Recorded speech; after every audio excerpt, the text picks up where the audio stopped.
демек жұмыс ортасын сақтауымыз мынандай операция арқылы жүзеге асады. Терезелер жұмыс ортасы және де жаңа жұмыс ортасы. Бұл жерге мысалға Муслим деп жазып қоямын мен. Сохранить, сақтап қоямыз. Және де кәдімгі стандартты жұмыс ортасына немесе де басқа да бір жұмыс ортасына ауысып көрейік. Суреттерді монтаждайтын жұмыс ортасына ауыстық мысалға.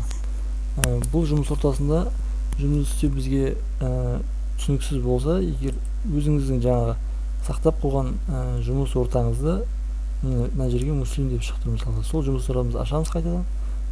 Дәл өзіңіз өзгерткендей, жаңа мына шеттегі артықша палитралар жоқ, өзімізге керекті слой, тарих деген сияқты өзіміз жұмыс істеуімізге ыңғайлы етіп сақтап қоюымызға болады екен. Және де ал енді негізгі менюмен танысайық. Файл, ашу мысалға бір суретті ашып көрсетейік мысалға. Және де бұл суретті жеке терезеде ашып, мысалға бұл суретті біз үлкейтетін болсақ, бізде суреттің қалған бөліктері көрінбей, және де бұл суретіміз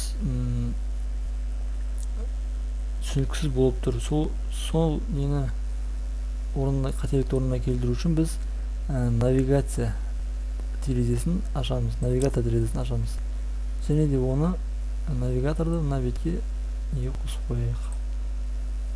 Яғни бұл жерде бізде қазір навигаторда көрсетіліп тұр біздің қызыл төртбұрыштың ішінде тұрған айналамыз осы біздің көрініп тұрған неміз болып табылады. Және де сол қызыл төртбұрышты былай ары-бері тартсақ,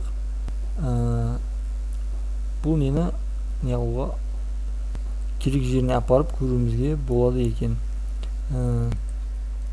Және де бұл жерде біздің файлымыздың ашылып тұрған суретіміздің көлемі жоғары жақта көрсетіліп тұрады. 300% болып қазір көрсетіліп тұр. Ал егер де біз оны нағыз өзінің несінде қоятын болсақ, өз көлеміне келтіретін болсақ, мынандай көлемде қайтадан өз көлемі деген реальный пикселы деген батырманы басатын болсақ, өз көлеміне қайтадан әкеліп орнатып береді екен. Және де Photoshop бағдарламасында үлкен көлемді суреттермен жұмыс істеген кезде мынау саймандар панели және де палитралар панельдерін жай ғана тап батырмасын басу арқылы көрсетпей жинап қоюымызға болады екен. Және де ол панельдерді ашу үшін жай ғана саймандар панелі керек болса сол жаққа барып мышканы курсорды апарамыз. Ал егер де палитралар панелі қажет болса, оң жаққа былай алып келсек, ашып бізге керекті немізді өзгертіп ала беруімізге болады екен.